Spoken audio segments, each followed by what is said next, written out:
What's happening, Brighton? The short answer is a lot. The long answer is this podcast. What's Up, Brighton is a show dedicated to the community we all love.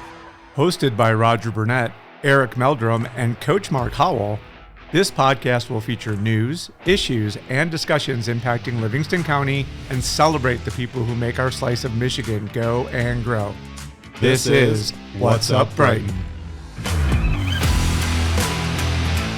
Hey, what's up, Brighton? My name's Roger, and this is episode 2 of the What's Up, Brighton podcast. And with me today, I've got my good friends Eric and Mark. What's happening, guys? How's it going? I'm good. What's going on? Well, hey, and if we do our jobs right, we're hoping that maybe we will inspire a laugh out of you, maybe share something that might make you think, give you a local piece of information that maybe you weren't aware of before, and maybe even inspire you to achieve something new. But this podcast really serves as the bridge between the Brighton, Michigan Happenings Facebook page, which is 33,000 people strong, 38,000 people strong, 38,300 as a matter of fact.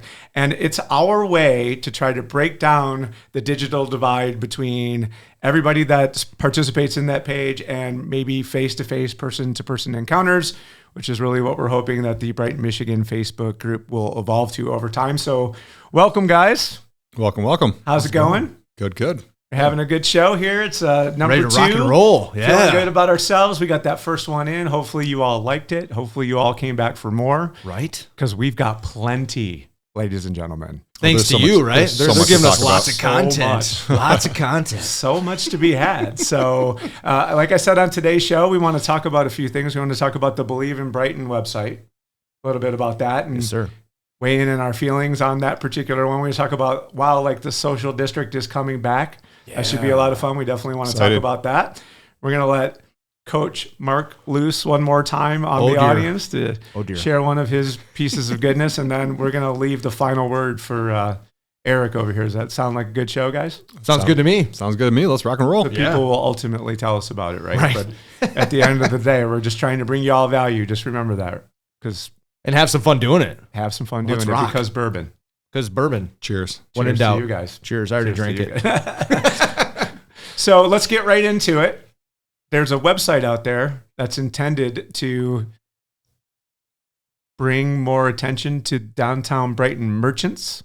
Yeah, Believe in Yes. Brighton. Yep. It's called Believe in Brighton. And we were sitting just yesterday with Nick over at Captains on Main, who Yeah. was one of the people who was really, really involved in making that website come to life, right? Yeah. So, the Believe in Brighton website kind of spurred up out of nowhere. It was like, hey, there's a lot of stuff going on. There's a lot of stuff going on downtown with the streetscape. Businesses are suffering. Right. There's a lot of pressure on local businesses, and this whole resurgence. Which back in, I can't remember the exact date, but there was a initiative back when there was something similar happening to Brighton. That this initiative, Believe in Brighton, came about. Right, and they pulled out the old flyers, and it was the old kind of fancy writing on it, which was pretty cool. So they dug this out and was like, hey, this was businesses back in the day who kind of rallied together and said, hey, we all want to come together because we all need to support each other. And this was a way for the businesses to actually rally around one another and start something that they felt would help all of them, bring some more awareness to what's going on downtown, and we've seen it, from the comments and the questions that got asked on the page is like, what is happening, with the businesses? What's going on? What was the plan? What was the relationship between the city and the businesses downtown, when they kicked off the streetscape?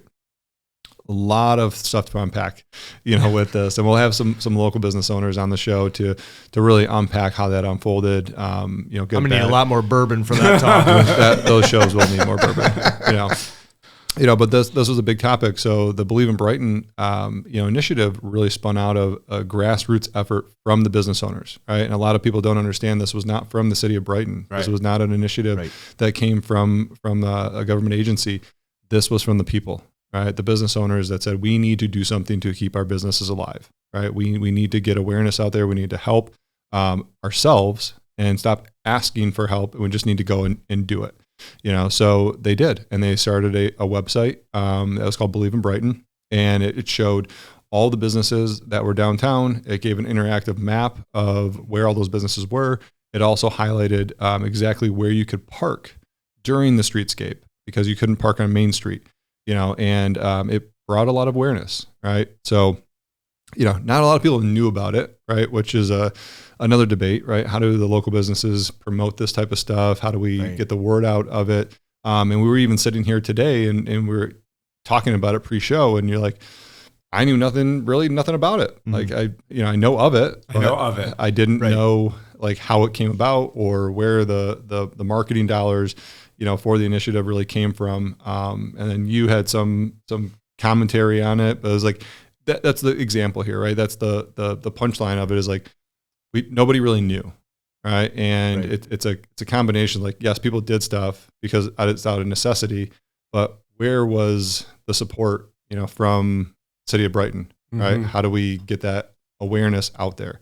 Right. So this kind of shows like what we're trying to do here, is highlight things that are going on in the community. Right. And had these businesses had an outlet, to get updates or communication out, which is supposed to be, what the City of Brighton is doing with their website and their updates and their stuff. I have some thoughts on it. I obviously have, being in marketing and being, in the line of business, I do like, there's communication needs to happen. Right. And I think the communication was there, but it was kind of hidden. Right. It was like, you needed to go seek it out. Sure. Right. It wasn't really like pushed to people. There was a lot of hype. There was a lot of, things that are going on, but there wasn't really this like constant line of communication about like, hey, this is what's happening, right? Like not once did I see a video or anything that somebody's talking about this stuff come out. Like I went down there and interviewed, the mayor with one of my friends, in real estate, Kelly Vaught. And, we basically just took it upon ourselves to like, hey, we're going to record the segment, and it got some exposure, but it was actually hearing from, the people that are involved in the DDA, the streetscape project, the city manager, the mayor.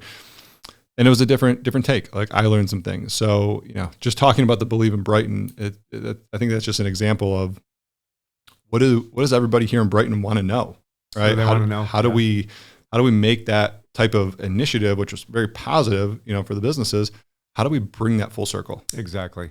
We're going to take a quick break from a word from our sponsors. This episode is brought to you by the Oxford Center, where healing begins with a blend of compassion and innovation.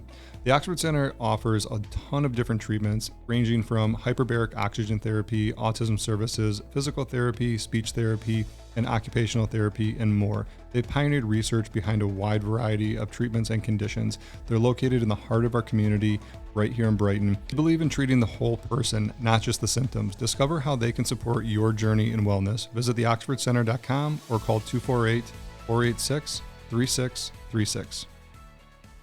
Hey, Mark, this is a great opportunity for you to offer a little historical perspective. I've been here not quite as long as you, obviously, who's lived here your whole life. Remember back in 2008 when the Great Recession happened?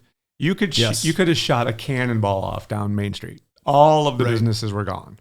Right. And what most people may not know was the downtown merchants at that time formed a DDA. They formed a downtown development authority where all of the merchants in downtown paid an additional tax, so that those merchants could actually market and advertise their businesses to the community. And it was enormously successful. Mm-hmm. Do you know when that DDA was rescinded?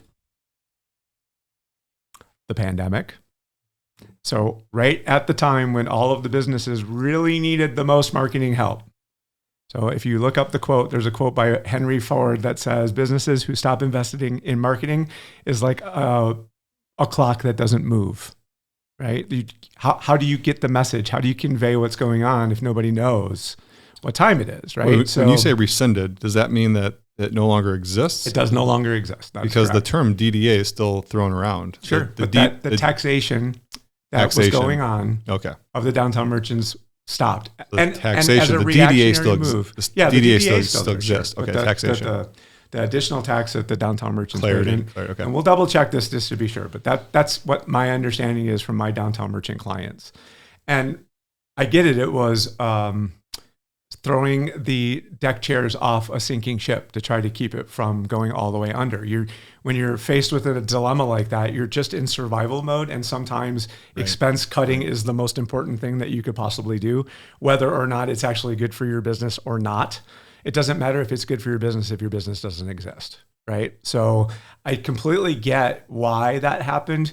But if you think about the stew of awful that happened to all of the downtown merchants. So right on the heels of the pandemic, when am I supposed to be open today? Am I not supposed to be open today? What are we supposed to be doing? How many people can be in here? Like, it was such a difficult time to then take the one last thing that was left to be able to help them support and market themselves when, I don't know, the entire downtown looked like the apocalypse, right? So I give kudos to all of those merchants who had the wherewithal and the foresight to want to try to do something to combat what was going on. It's just unfortunate that there wasn't more ways for people to be able to get that message. So how did the compare and contrast between 2008 and the pandemic as far as what was going on in downtown Brighton? How do you feel about that stuff? Oh my gosh. I mean, it's it's hard to see, obviously, the community that you grow up in, go through any sort of hardship and then not know how to weather the storm. I think it's, when you talk about the DDA or you talk about we believe in Brighton and all those things, each business, I think, they're trying to do their part to pour into bringing each other up and working together, but at the same time, they're on survival mode for their own business as well, right? And we can all appreciate that. Like, here we are coming together to represent something that we're all basically volunteering our time to do, but yet we all have our own lives as well outside of this that we have to focus on, on the normal. And I think that as the small town business owners, they all experience that exponentially, with obviously huge leases and huge rents and huge costs to be down there and be present and be relevant, to the people in an ever-changing market that goes online, that where everything is so easy to go to Amazon, especially through the pandemic and everything else. And to navigate all of those waters just to get to where we're at today. And I think they're all trying to band together with the We Believe in Brighton. And it's, I think it's a really great effort, to come together. And it just, maybe we have a great opportunity here to kind of celebrate what they're trying to do in a much greater way and get the word out for them, right? Because I think that from what I've looked at, even on that website, it's pretty interactive. It's a pretty cool tool. But it's, how do we bring more awareness to it? How do we communicate the value that site and those resources can bring to the average, Brighton person? For sure. Yeah. And it sounds like that initiative is kind of taking a bigger presence, with it, because Nick had dropped something that I wasn't even aware of, which was the Taste of Brighton is no longer the Taste of Brighton, which is, I've known it the Taste of Brighton since I moved here, and now that's kind of dissolving, and it's going to be Believe in Brighton is the new initiative. So I think it's still the same venue. It's like, restaurants are coming out. There's going to be vendors. Main Street's going to be closed down. Same event, just different name. Different name, to take on a different identity. And from that short little conversation, I just got the feeling that it's going to be very Brighton, hyper focused on Brighton, rather than, hey, if you sell some food or you want to come here and just be a vendor, great. I had that vibe of like, oh, this is awesome. This is hyper focused on Brighton. This is what I'm talking about. I hope that's the case, because I'm friends with a lot of restaurant owners downtown, and like, one of the things I hear is like, it costs money to go out there, and then like, they bring in so many other people that, food trucks that are they don't even have business here. It's just they're coming in and, right, wrong, or indifferent. I'm on your side, Mark. Like I really hope it's focused to, if it's not Brighton, at least Livingston County, like local, mom and pop restaurants and businesses that they can highlight, right? Because there's a lot of great restaurants that I'm still finding out, like there's still restaurants. I'm like, I've never been there. If there's one thing that I know, it's food, and we have a lot of good food around here. Damn it! Yeah. Mark was like, you're never going to hear a bad thing come out of my mouth about 100%. A restaurant. He's like, I will always find a good dish on the menu. Doesn't matter what it is. I'll find something, man. You have a good, chicken wing. Hey, let's go. Good cheese stick. Okay, fine. And hey, if it's a bar, there's always whiskey. Always whiskey. I mean, when in doubt.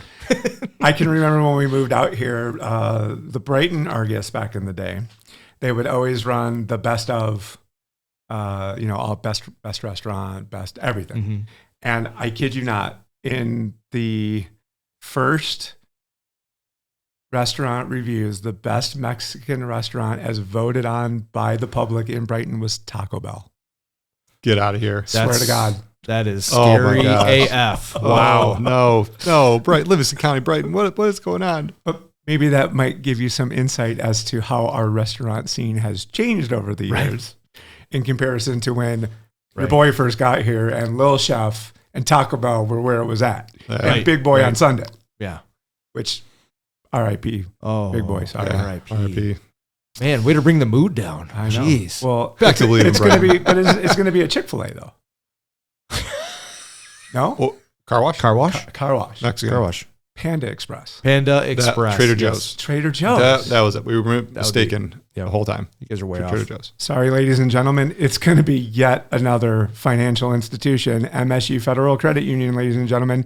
Womp, womp. I don't know. Well, I don't know about you guys. I haven't been able to find a bank around here. Like, I drive up and down Grand River, and I was like, well, thank God a bank's going in. If you need a lender, a financial planner, real estate agent, just walk down Main Street and spit. You can probably find one. Yeah, 100%. Yeah. Without question. All right, so let's look forward, shall we? Let's think about warmer weather. Oh, man. Let's think about Bring it. sunshine, blue skies.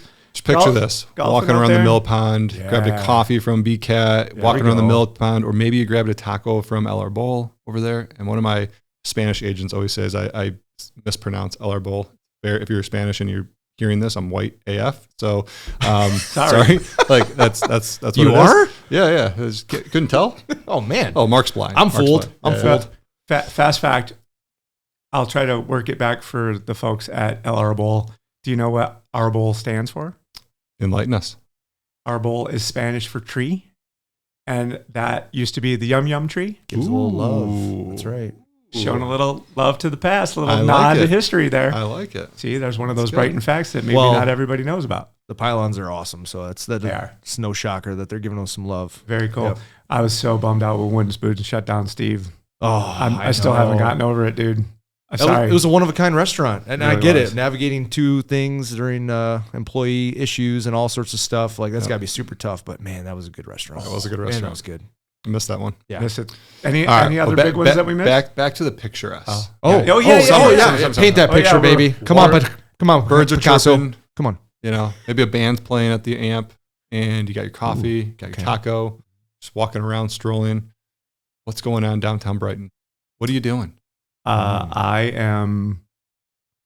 have a social district cup in my hand, Ooh. All right. and I'm all right. most likely walking from one establishment that will fill that cup to another one that will fill that cup. So I'm so excited for the social district to come back. It was such a bummer last year because we all kind of gotten accustomed to like what's going on downtown this year and making plans and calling your friends and be like, hey, Barbecue Blues is on this date. Like, Right. make sure you block that thing off. And then it's at the ski hill and And it's at Ski Hill. Yep. Moving forward. It'll be back downtown. Hot We're back. dog. We are waiting right now. By the time this airs, we will probably have the application in place for all the events that are coming. Boom. You know, this summer. So looking forward to that. We'll get the event scheduled. I tried to get it. We tried to talk about these things, you know, on a regular basis, but they're revamping it, and I think it has to do with the new streetscape, the new social district. This is the first year that we can probably all really kind of enjoy it and have the liberties of roaming around and doing the thing. But things have changed now. So there's also some new music down there as well that I heard about. go on. Yeah. I'm all ears. Rumors. So don't want to start any rumors here, but we will. We'll start all the rumors. Excellent album Yes. by Fleetwood Mac also. Noted.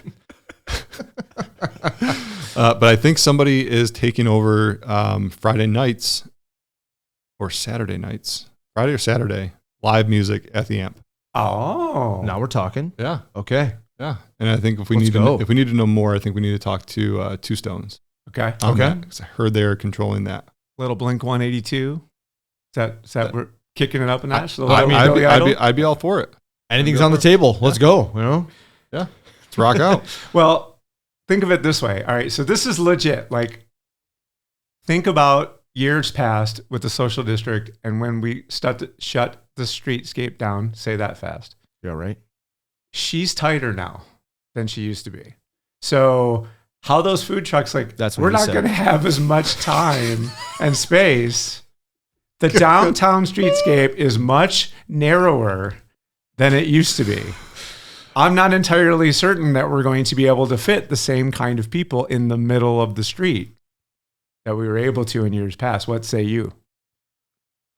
That's a good point. It's different, right? And I don't, it's like, the thing about the events on Main Street, I've always been puzzled by this. And you might be right on that. You might be right. Like, it's going to be a little bit more narrow. You know, I don't know how the layout is really going to be. But it's always been interesting to me that, you know, we pack the Main Street, and a lot of the initiative is to bring commerce, downtown into Brighton and let people roam, let people, you know, shop. But the way it's designed is that you have this alleyway in Main Street, and then behind it, which is the typical sidewalk, you know, that you would go to enter into businesses, is kind of like this backstage, you know, right. Atmosphere of like, oh no, like, don't go back there. So it kind of deters people from actually crossing over those boundaries and entering into businesses. Mm-hmm. You know, and I've heard this firsthand. Like, some of the slowest times for businesses down there is during events. Yep. You know. Yep. All right. Interesting. How about, instead of it being that way, we turn them and we put them back to back, so that now you got to walk down the sidewalks. Ooh. So it's the merchants on the left, the booth people on the right, and you walking straight through. It's funny you say that, because I think Howell does something like that during their Melon Fest, maybe. And I've only been to, I think, that event, but I think they did just that. They did all the vendors in the middle, pushed the people to the outsides. Loop. Yeah, caused a little loop, and they have, you know, breaks in the middle of the loop, so you don't have to go all the way around it. But that's an interesting concept. Yeah, hey, believe in Pitch Brighton that, people. baby. If you're There watching you go. this, I love that concept. you know, and you'd probably be like, "Yeah, we totally thought of that already." And whatever, Raj, good job. You know, Thanks, I love stupid. it though. but you know, again, we want that thing to be successful. We want to see downtown come back strong this summer, Right. because those merchants deserve that, and many of them stuck it out. Unfortunately, a few did not. One went away and then came back. Total cluster fudge. That was kind of neat. What happened with them? I don't know Where'd exactly. We should go talk to Annalisa and see. Yeah, Like, I mean, what she wants to I tell. only know the story from what I read. In the paper, sure. Yeah, in the paper, but you know, who believe what knows? you want. You know, Exactly. All I know is, did you guys know you can go in there and get a dozen fresh baked chocolate chip cookies, and it's like in a pizza box, and they are dynamite. Like, you can call ahead, and in 10 minutes you'll have a dozen chocolate chip cookies, and they are unbelievable. Grant, can you call and get those Right? delivered, please? Let's get it delivered ASAP. I mean, I am a chocolate chip cookie connoisseur, and may I say, those are bomb. I right. wouldn't be against smashing a chocolate chip cookie during an episode of What's Up Brighton. All right. Well, if So, anybody any wants to questions? send us some sweet treats, you know, you know where we're at. We're recording every Friday. We can be so- bribed to name drop. Yeah. Yeah. I mean, I'm at totally least for, I I'm can. totally At for least sale. I can. Yeah. You want to send me bourbon, food? I mean, I'm good. I'll sit over here in the corner and There you go. Now you know who to call, Mark. Exactly. He'll turn around and ask you for donor money, but I will. It's a good cause. It's a good cause. It's a good cause. So please, if you're paying attention to this, if you want to share this with a friend, the Believe in Brighton website is where it's at. We're going to try to raise some awareness around the existence of that URL so that we can drive more traffic to that, so that all of you can be as up to date as what's going on with the downtown merchants as possible. We're going to continue to cover downtown pretty much every episode between now and who knows when, because it's all very important to all of us. We hope it's important to all of you to make sure, you know, one of the things that I really loved best about the page during the streetscape renovation was so many of those discussions were amongst the members of the community saying like, hey, we've got to get down there. We've got to figure out a way to get in there and support those people. And it was yet another shining example of when the page is what we hope it will be.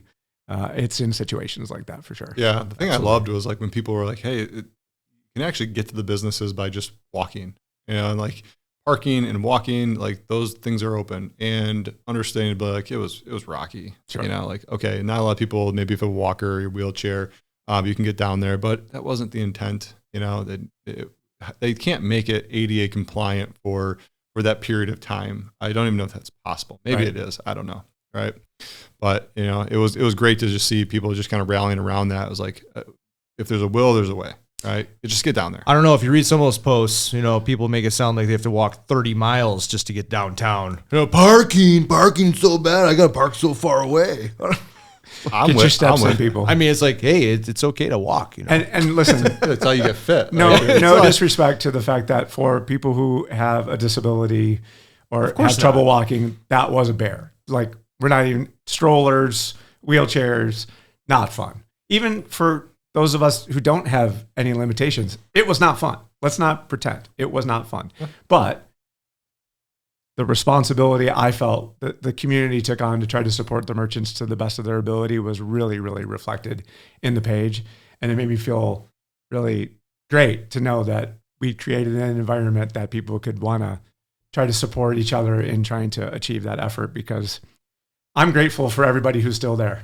Absolutely. And I'm thankful for the people who have shown up to replace the people who, no disrespect, couldn't make it be a thing. So, well, and we'll all sit there, right? And we all want certain retail places at our downtown, but yet, you know, we're also the first ones sometimes to complain about it. You know, who's there, who's not there. And we're also the ones shopping on Amazon or whatever, not supporting those same businesses. So it's like, you know, we can't have our cake and eat it too. Like, if you want to see certain things, then we need to get our butts down there and support local. And all of us want that downtown to succeed. All of us do. Yep. You know? Yeah. And I mean, it costs a lot of money to have a place downtown. I mean, I've looked into some of the leases down there as they become available. Clients looking in, and you know, I've been kind of teetering, you know, but it's expensive. I mean, if you're selling, you know, $5-6 sandwiches or, you know, something low dollar value, like, you got to sell a crap ton of those. Right. Like, it takes a lot of inventory turns to actually make a profit. absolutely. You know, down there. So, I mean, I understandably, like, in today's day and age, it's just cost prohibitive for some stores to go in there. That's why we see, you know, some of the retail shops being kind of consumed by different businesses. Right. You know, and I think what the financial planning company, what's it, Fogarth, what they did was, like, they heard from the community, you know, and, like, you put your office down there and you consume the whole entire main level with office space. I was like, what the hell, dude? Like, you just took the prime real estate off there. Like, nothing against your business. Like, I know you guys are making a living and doing that, but it was like the special part of Brighton. It was like, don't do that. Like, so they put the Everbowl in, which was a great spin on that. I think they always had planned on doing kind of a coffee bar in there or some sort of coffee shop, you know, but it wasn't necessarily communicated that way. But when Everbowl came, it was like, okay, this is something that I think the community actually really loves. Yeah. And it was kind of a void. To that point, what's cool is I think their original plan was like a coffee bar, and recognizing the other businesses that are already down there doing something similar, they're like, well, we're not here to compete with these other businesses. Let's bring more value, you know, to downtown. And so that's where the idea of Everbowl came in, and you know, they were able to make that happen, which is super cool. You know? Yeah, I love it. Have you had it? Nope. I love I went there, and it is a little expensive, but it's awesome. It's just fresh fruit and acai berry. I don't even know what the base is. I don't even know if I'm saying it right. It's some kind of yogurty thing with fresh fruit, and the fruit's amazing. It's bomb. Yeah, my kids always, they think I say milk weird, pillow, like all these, like, bagel weird. Like, if do you say with an E? Probably, because my wife does. I will punch you right now. I'm gonna get punched on my own show here. That's hilarious. You know, so yeah, it's acai. Yes. Is it acai? Yeah. Well, you know what? I'm gonna call it a kai, just because. It's acai. Hey, the folks at Everbowl will sell it to you no matter what you call it. 100%. 100%. Yeah.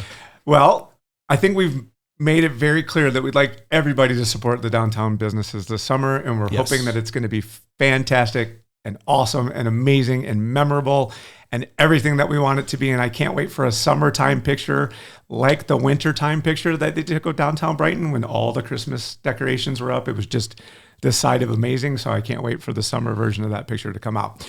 All right, let's pivot to the coach. Pivot. It's time for the coach to pivot. Show us the love. Little friends. Give us that little boost, that little moment. Coach, Oh, man. What you got? All right, my little message today is just about, and we see it come to life a little bit in the group, It's a mantra that I try to adopt and fail daily, but I try to.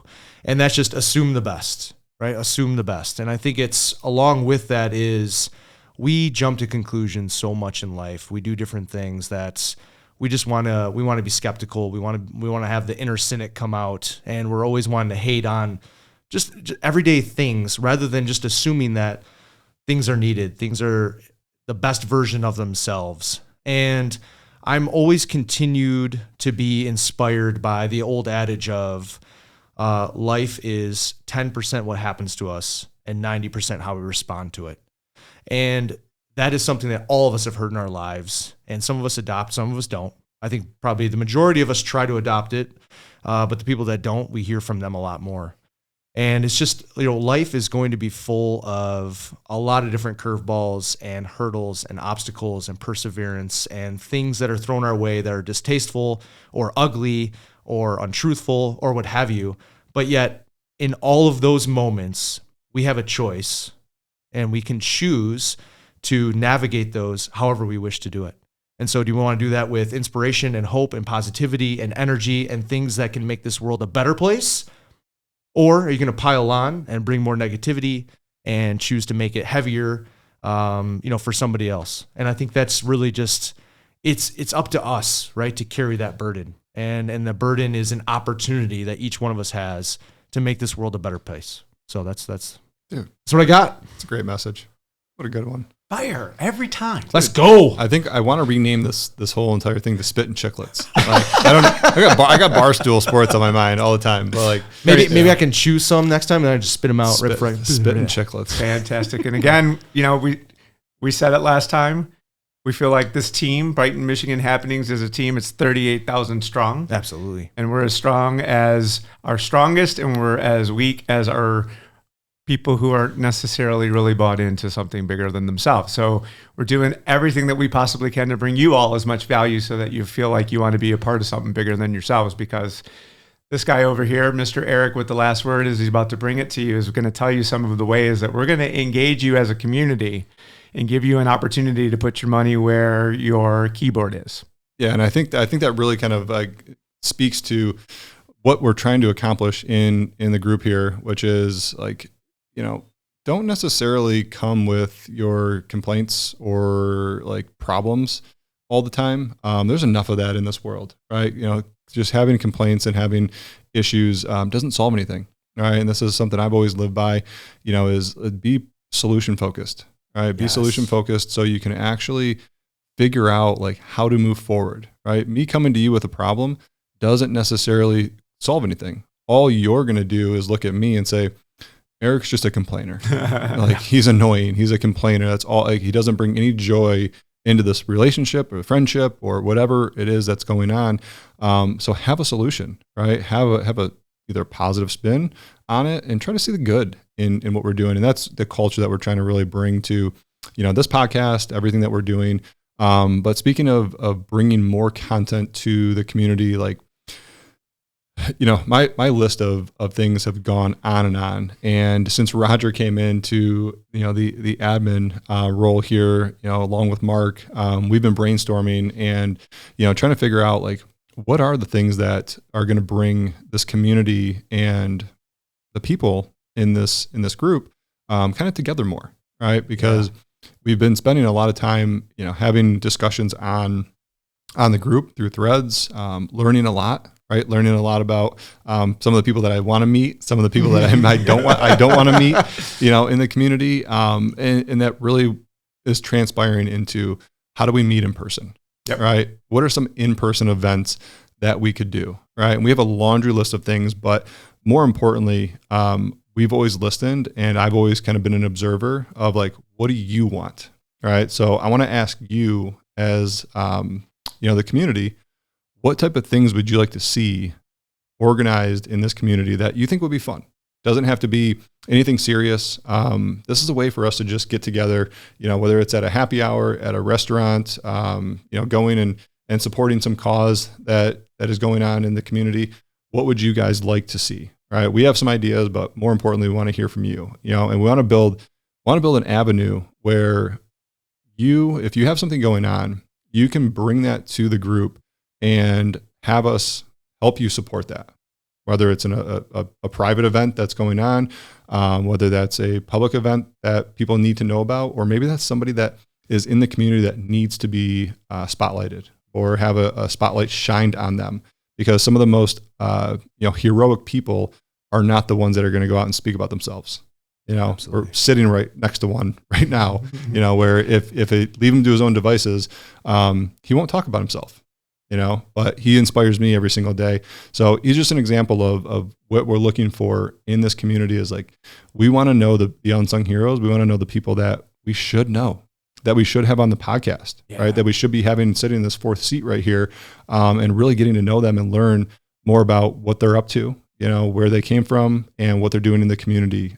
So you guys can learn about that and meet the amazing people as well. So we're going to be rolling out some forms or submissions or however we're going to do this. Doesn't matter, right? We'll get you the information of how to submit, but we'd love to hear from you. So look out for some polls in the group, look out for some links to some forms. You'll have a way to have your voice heard and get the information to us so we can help you help the community. I don't think we need to say anything more. That's it. That's all. That's everything, ladies and gentlemen. Gentlemen, once again, as always, thank you. It's the end of episode 2. I'm Roger signing off until next time.